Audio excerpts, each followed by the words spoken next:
His was the only boat to arrive. I think maybe it was a cow. I don't know. There's the thank you letter from Lyndon Johnson. There was even a monorail at one point to the east of us. Plus, everybody forgets about pirates. This is the coolest field trip I have ever been on. I don't know, but I've been told, keep on dancing, won't ever get old. Hello and welcome to the Long Island History Project, the podcast that brings you stories and interviews with people passionate about Long Island history. You can hear them all at longislandhistoryproject.org. My name is Chris Kretz. I am your host, and our opening music is courtesy of the Homegrown String Band. What kind of story do you think you could tell using documents that are over 100 years old? And what kind of story do you think you could tell if you couldn't find some of those documents? That's one of the challenges we'll approach today as we jump into the car with a total stranger, head out to Kings Park on the North Shore. Our destination is the former site of a school and orphanage for black children in the early 1900s. And our traveling companion is today's very special guest. Hello, my name is Tammy C. Owens. I am an assistant professor of American Studies at Skidmore College in upstate New York, Saratoga Springs. So first of all, I want to thank you, Tammy, for spending time with us. We're on Libsyn Connect tonight to talk about your research and how it touches on Long Island. And just for your context, I'm a librarian by day, so I spend a lot of time looking at article titles in databases. And just to maybe as a way to walk us into the topic, I loved your title. Do you want to give us the title of the article we're talking about and sort of how you arrived at the formulation you used? Yeah, Fugitive Literati. Well, let me say, too, thank you, Chris, for reaching out to me. And I'll tell you a bit more, I guess, later in the conversation about why I am so very grateful that you reached out when you did for this particular essay. But just first, just general sort of thank you for taking time and reaching out and reading my work and for being a librarian. And librarians have a very special place in my heart. So thank you. And I'm happy to do this. But Fugitive Literati, well, it's about writing at the heart of it and about letters and things going missing and whether or not they actually went missing.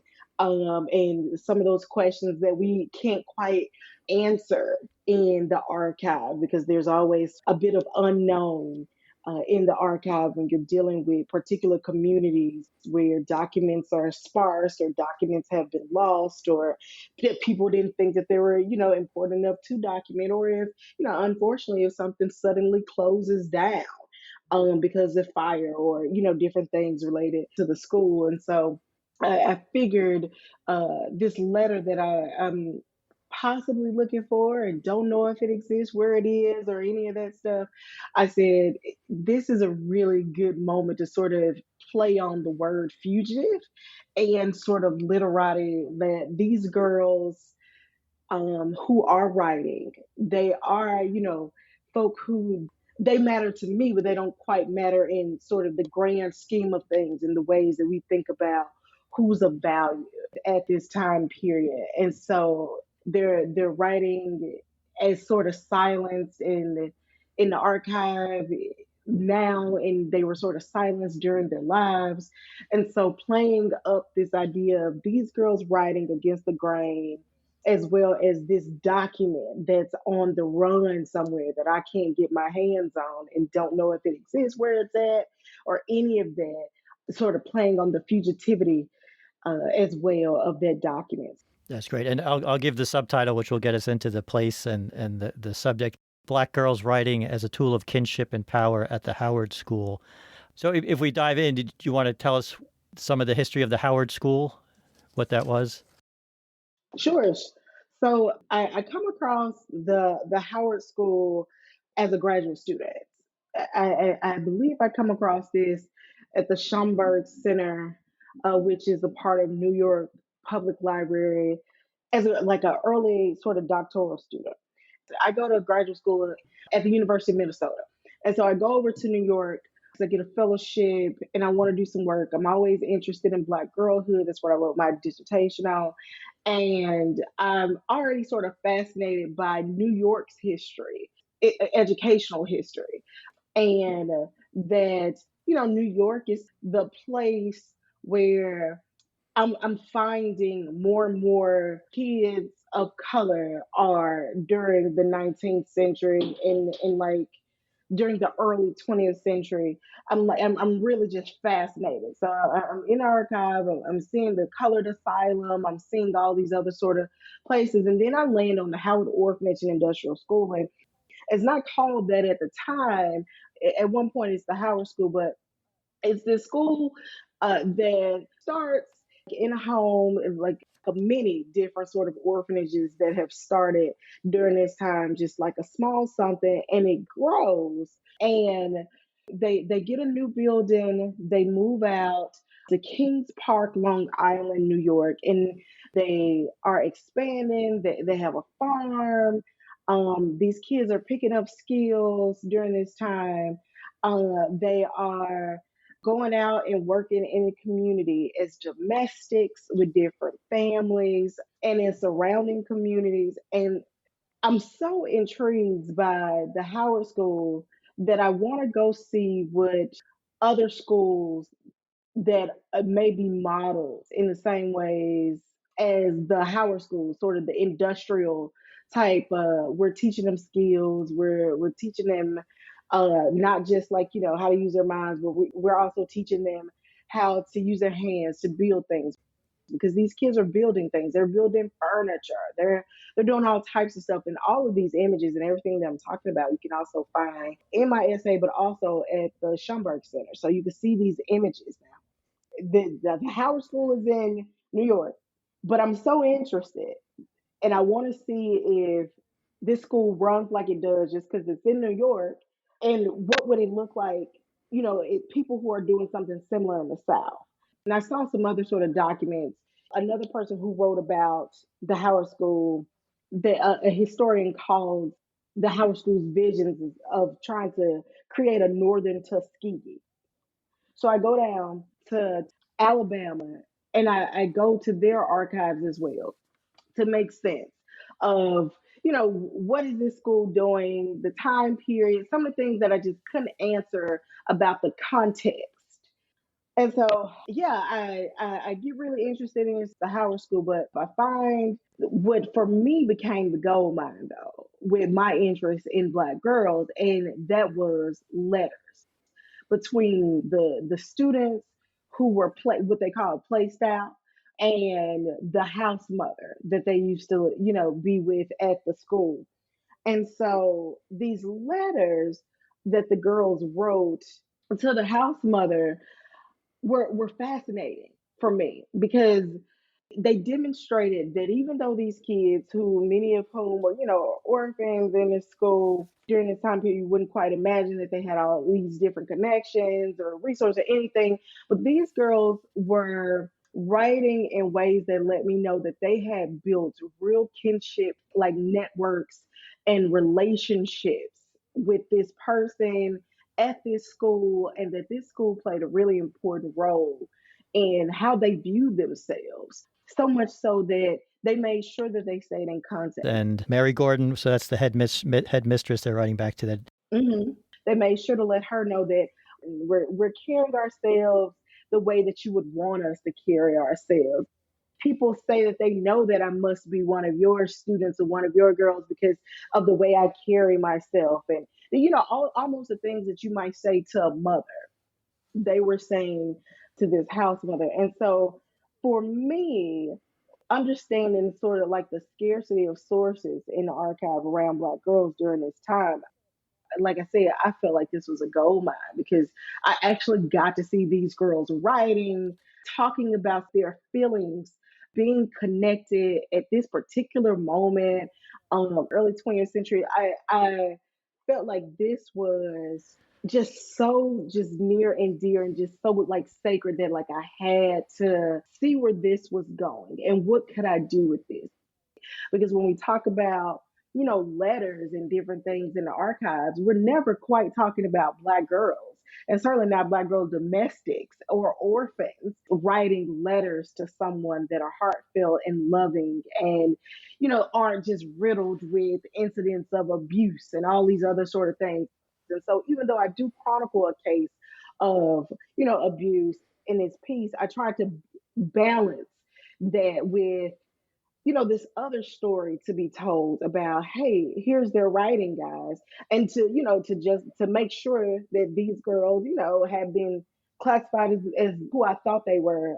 Of course, I sort of matched the Howard School census records and all that good stuff in Kings Park for that time. And once everything matched up for the families, for the girls, I was like, whoa, this is it.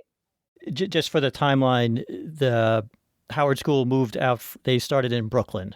Mm-hmm. And so it was about 1911 that they moved out to Kings Park. Yep.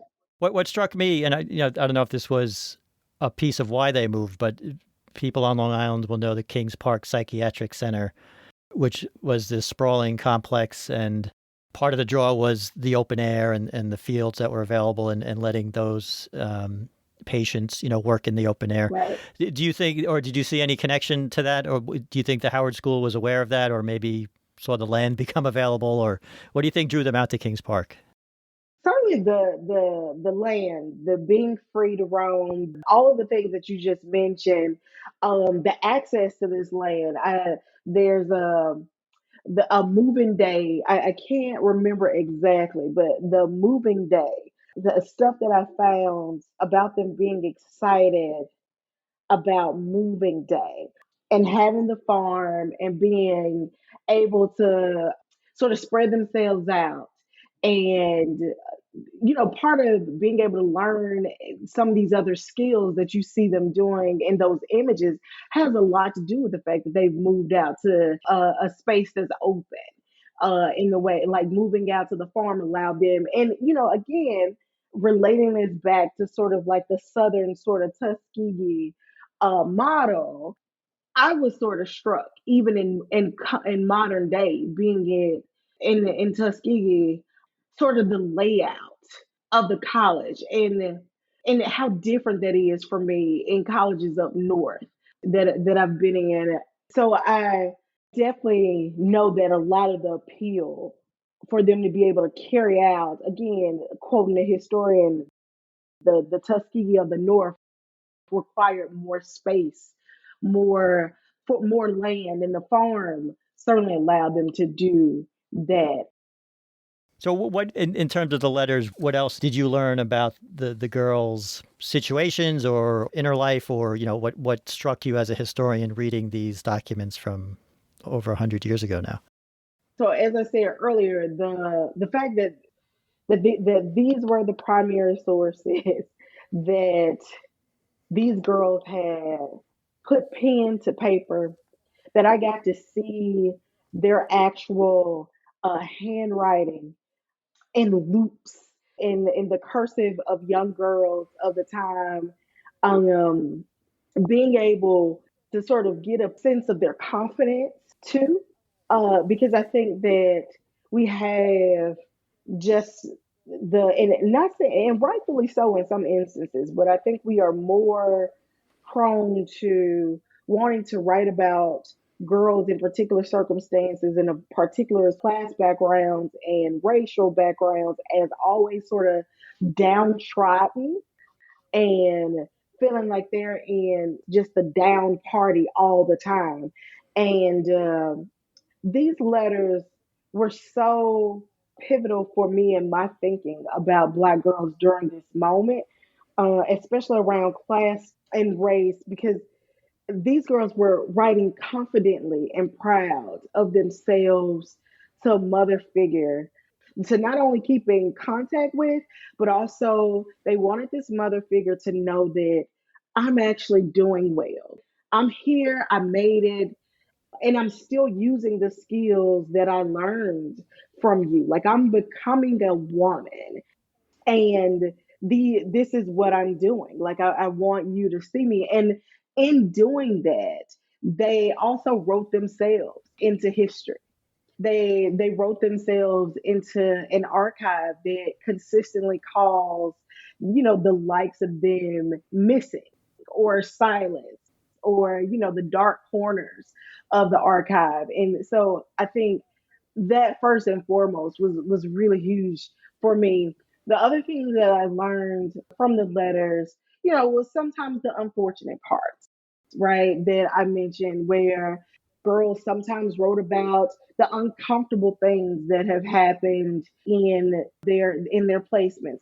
So one of them, I start with a girl talking about having been in the home, and this girl's name is Estelle Brown, and Estelle talks about how one of the sons in the home tried to kiss her in pajamas, and so Estelle sort of writing back to the staff and letting folk know, something has happened. Something has happened to her. And Estelle's case also was one of the ones where the staff have written back to someone like that. So the staff is writing about what happened to Estelle, and so some of the letters, even if they didn't come from the girls, some of the letters between staff let me know what the girls were experiencing, and from that you could sort of see that the girls probably had told them in some sort of way. So even if some of their letters didn't show it, if I saw it among staff like Estelle, then you know that Estelle found a way to get somebody to hear her. Um, but Florence Martin is the case that takes up the most space in the piece. And Florence is working for someone, and she is assaulted at this placement by a local guy in the area. Florence has a child. This child gets placed out at some point too. And Florence writes this letter letting people know what happened, and that the lawyer of the guy who assaulted her tries to bring up this case with his client, that the client intends to marry her. So there's no need basically of worrying about anything. And in this time, Florence is being placed in different places while this case is sort of going through its process. And the staff and the person that Florence has lived with come in contact with Florence's letter stating that something to the effect that she doesn't necessarily want to marry him, that she is appalled, and that she she does not like him at all. And the big thing though is that the actual letter that she writes, I don't see it. The only other person who I know has written about this case that I mentioned in the essay also does not seem to have the letter from Florence, but has seen the same archives that I saw, which was, I've enclosed Florence's letter here. And you'll see that she says these things. So clearly, right, basically she doesn't want to be forced to marry this person. So that Florence was writing to the school about the situation and the assault, and this is the school corresponding with other people, but the letter that Florence wrote is only referred to. So that's one of the fugitive pieces that you're... Yes, that's one of the fugitive elements. Absolutely. And so Florence is writing to the Blackmans, the family she was placed out to. And, the Blackmans have some resources, because if Florence had been placed elsewhere, or if the rapport with the family that she might have been placed with wasn't as, I guess, an agreeable, at least, relationship, they may have not tried to help in this way or reach out to the school in this way and say like, hey, no, Florence has said this. I've enclosed this letter. But they did. And, eventually Florence is, I go back and I find, because I was like, okay, I've been through these letters a ton, but I go through again and I find something that lets me know that Florence is back with the baby and the Blackmans, I believe, by Christmas time. And so this story, I kept sort of going back and forth with myself in these letters, because by one other person publishing something about this letter, and then here I come to publish something about this story, and we don't have the letter. but we have proof that the letter was written, that the letter went to the school's hands, to the black man's hands, and that somebody enclosed it. It's just not there. And so I wanted to honor the story that the other historian had told about, what she put together. She mentions the idea of the girl problem, that perhaps Florence may have been able to have sex without thinking about the repercussions, and may have resulted in such and such, and sort of understanding their budding sexuality and things like that, which I understood and didn't want to refute that could also be one of the readings given the situation, the time period, and the fact that we don't have the actual letter, right? And so I wanted to honor that historian's reading, and I wanted to take what I had with the letters that I had and the what I saw happening in the writing and the kinship networks that I saw these girls building, and I wanted to offer a reading from, an American studies perspective, but also using Black feminist theory to sort of read silences in the archive alongside, some more critical social theory around race and gender and class and institutions dealing with youth, especially, Black girls during this particular moment. And so for me, I didn't necessarily read it as a girl problem. So I wanted to offer an additional reading. And for me, it was whether this letter appears one day, because things can appear, and I didn't want to close the door on it. I wanted to be honest about what I had and what I didn't have. But what I wanted to offer was what we know of Black women in literary societies, early Black women, sort of renegade bibliophiles, what we know of even just Black church women during this time, what we even know in later movements around Black women in social movements, or even in early sort of training schools and different things.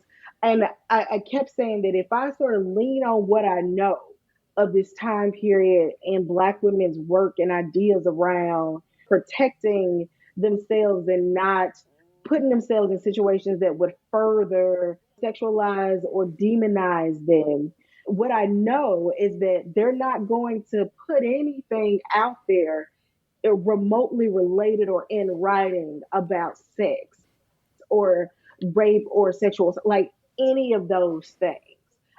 Because even though they're a victim, because of the way their race and their gender works together, and class, because they're orphans, and age, because they're, young orphans, they would risk the optics.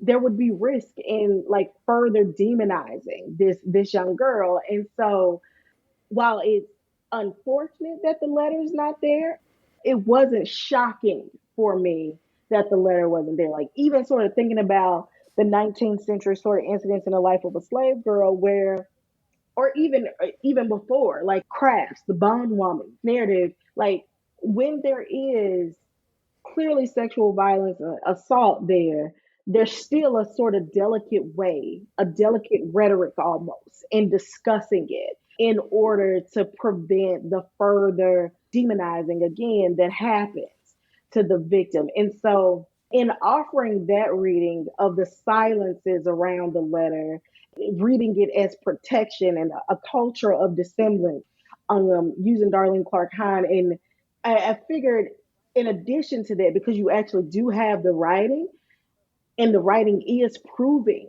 that this is a network of people protecting and moving like a family, then this is also not only challenging the race and gender and class stereotypes that are all around this little girl's body, but also it's creating this network of protection and kinship around her that further affirms, her humanity and sort of budding womanhood and girlhood in this space. And all of this, despite having lost the letter, whether it's lost or not having access to it, all of this I can determine from the writing around this child's, right?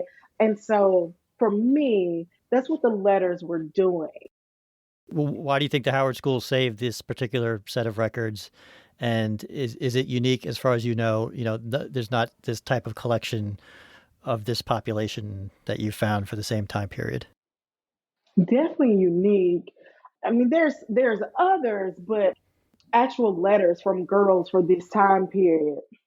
So that's huge. And then being able to find each of those girls, like I told you, like in the census records and the families that they were serving, especially yeah, in that area in Kings Park, like it was just huge for me. I think in terms of your question about why the Howard School saves these letters or why they're still here and how they end up, making it all these years. It's funny because I wrote this so long ago and it took me a long time to write this, but I'm glad you asked this question because I think the much younger me, pre-family me, that wrote this would have answered you really differently, Chris, than how I'm going to answer you now.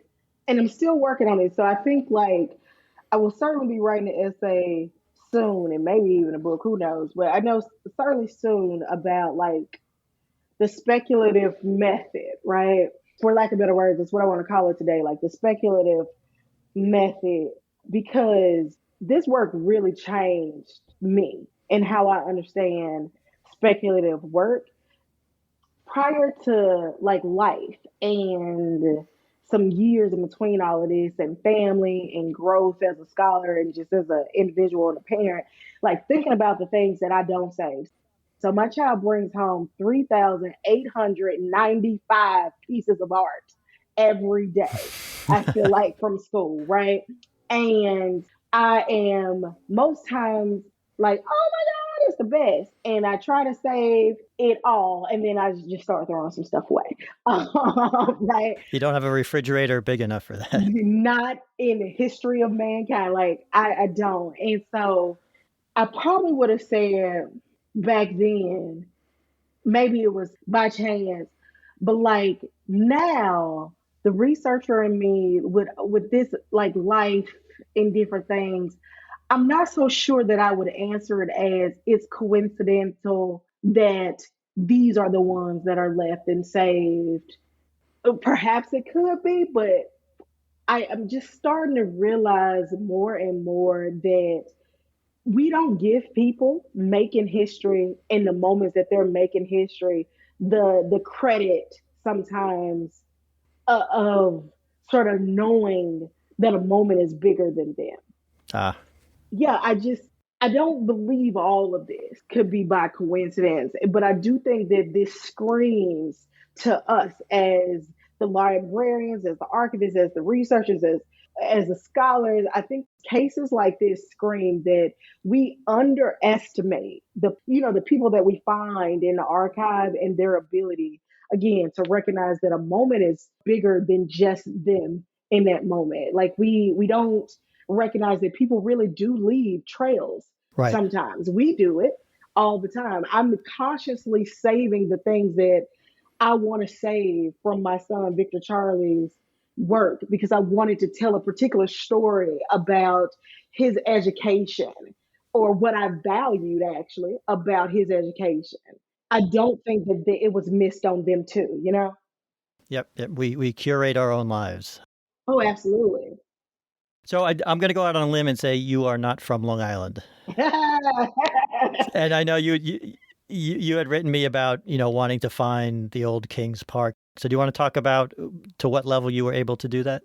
You came here. I guess let's start with that. You came to the North Shore of Long Island. Yes, I did. Oh, did I come there? I came there. And I was much younger when I came there. And it was hot.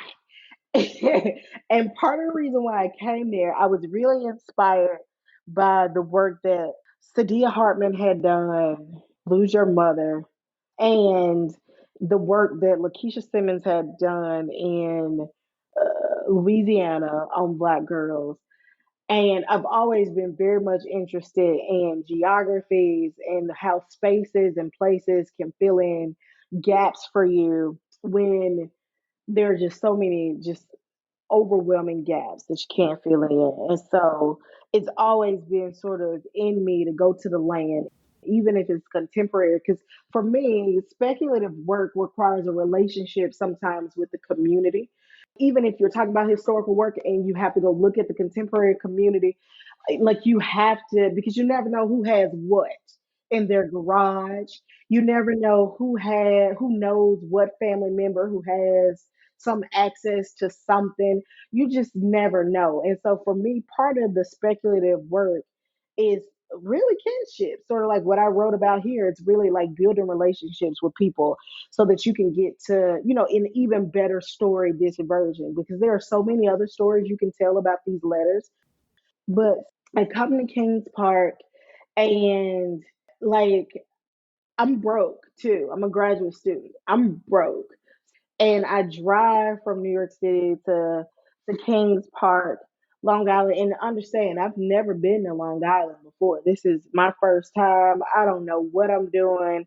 I just know I'm doing it. I'm trying to figure this out. And so I get to the historical society and I pull up. And I think I like just went, I knocked on the door. I may have called and somebody's like, "Who is that?" And I was like, "Uh-oh, I don't know what I've done. Who is it?" And I was like, "It's me. It's Tammy or something. I don't even remember, but I just remember being startled. Like, what do you want? Where are you from?" And I was like, "Oh no, what have I done?" I think I put my student ID up or something in the thing so that the person could see it and hopefully let me in. And lo and behold, he did. Leo let me in, and I told Leo about my work. And Leo was very much seemed to know everything on this green earth about the area, about what had been there. That's how I also learned, some other things about the psychiatric facility that was there that you mentioned. And I guess I was honest, and I may have also looked really lost and confused to Leo too, because he was just like, you know what? I'm just gonna take you everywhere that you say you think you need. I'll just do it. Come on. And so I was like, oh God, I don't even know.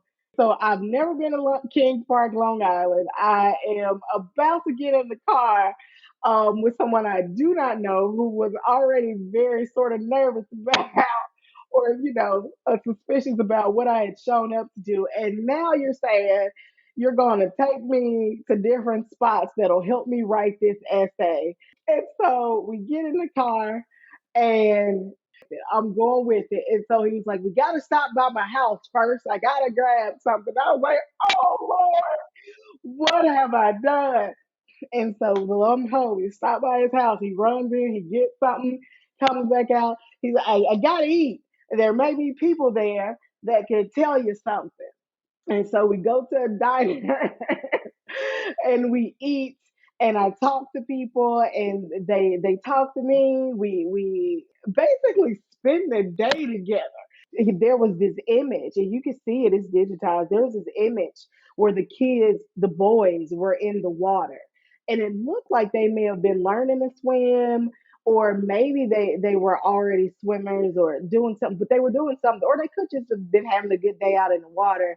But I was like, where is this water? Could this water be here? Could they be somewhere else? And he takes me to the spot where he says, this is probably it. And between the diner, between him taking me to like where the school would have been, like just different parts of the space, and also giving me this sort of ride along in the car history of the space, and then taking me back and giving me access to, different documents and a map also that I sort of needed to see in the way that it was, to be able to sort of place a few things. It was a game changer for me because I was able to like from that take that info and go and be able to put together what this really was for me. And maybe being able to even see the kinship too, because I was writing this for a special issue on kinship. I think even being able to really sort of make the real leap that this could also be a story of kinship, not one just about someone being assaulted, but also, a humanizing sort of kinship network that didn't give up on this girl. I don't know if I would have been able to get all that had I not had a once in a lifetime opportunity to ride with someone where this community was near and dear and this history. And I'm just a random black woman that showed up and I'm jumping in the car with you and we are going and you're just a random person that I have just met, but you see that I care about this story and you care about this place's history. And so that, going back again to sort of the speculative method and the relationships that you build, with the community can, help cultivate the story that you tell. And whether or not you're supposed to tell the story. Well, a couple questions on that, and I had to look them up myself. But so Leo would have been Leo Ostebo. Mm-hmm. Ostebo. Mm-hmm. Was Leo aware of the story, or as you were meeting people that day in the diner, they knew that the Howard School had been there? Yeah, no. He was aware. Funny thing is, a lot of people knew that. So I think around the time that I come, or maybe a little bit before, there was some sort of programming or something that happened, and then maybe a few local people who had family members or had a history or some sort of tie to the area or the school had written books, written a book or two about this. Some programming or something had happened for why this was of conversation that these kids were here, that this town with the sort of demographic that it has and, this contemporary moment actually had, a large population of kids that were at the Howard School and primarily African American, like right here. I don't want to keep you much longer, but I know you've mentioned the project you're working on now. So anything you want to tell us about where this work led you or what you're working on or anything else about the letters you want to say, I'll give you some time to wrap us up here. Mm-hmm. Yeah, no, I thank you. So I've always been really interested in American childhood and the stories of American childhood that tackle ideas that we don't quite like to align with childhood, but it's our reality, and that's race.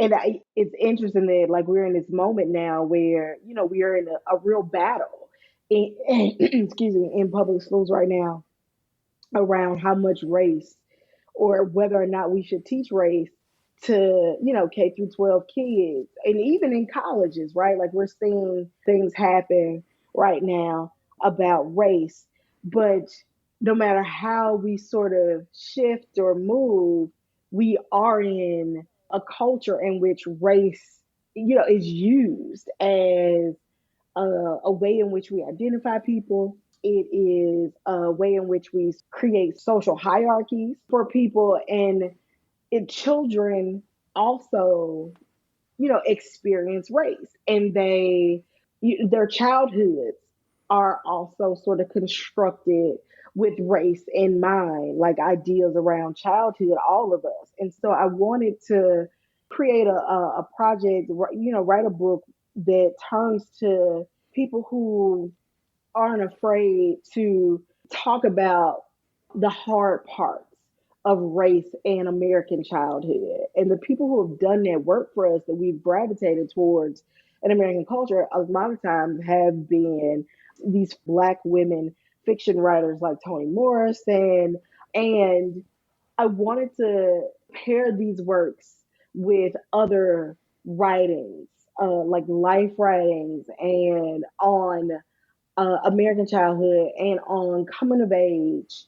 We're in understanding that race is never separate from your coming of age. So, someone can rule that we can't talk about race in the classroom, but race has never been something you could go put somewhere in your childhood and say, I'll come back to that. Like, it has come to color and shape almost every aspect of how you move. And so I wanted to turn to writers, who have done this work of talking about this hard topic for us. And I wanted to do it at really defining moments for us.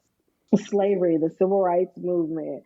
Like, I want the turn of the 20th century. I wanted to tap into those works and talk to, like, look at the work of these Black women writers who have gone into some of the ugliest spaces, be they imaginative or their own sort of lived experiences that illuminate how race shapes childhood in American culture and how those things are never separate or never not a part of the larger idea of American childhood for us. And I feel like this work certainly, and when I say this work, I mean the Fugitive Literati work. This story really sort of, it inspired me to look to the Black women who I had read, and so many other folk who are not Black women have read their stories. Or so many of us have read The Bluest Eye. So many of us have read The Color Purple, and these stories start with girls and Black girls, and they come of age, and they teach us so much about what it means to come of age at particular moments and dealing with race. And I wanted, the Mother Gordons, and I wanted there to be some sort of history of childhood that allowed space for them to offer what their theorizations are or their ideas of race and childhood, because they were unfortunately really absent in the work on history of American childhood. And so this work was really inspiring, knowing that these people were doing something really dynamic at this Howard school. Like, they were doing something really dynamic.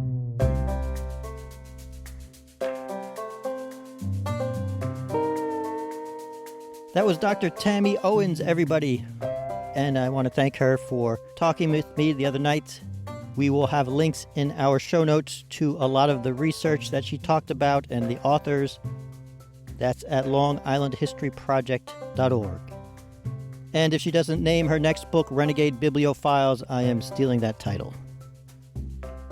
If you've done your own research, or if you have a story to tell connected to the history of Long Island, North Shore, South Shore, East End, Queens, Nassau border, why don't you drop us a line? We're at longislandhistoryproject@gmail.com. We'd love to talk to you.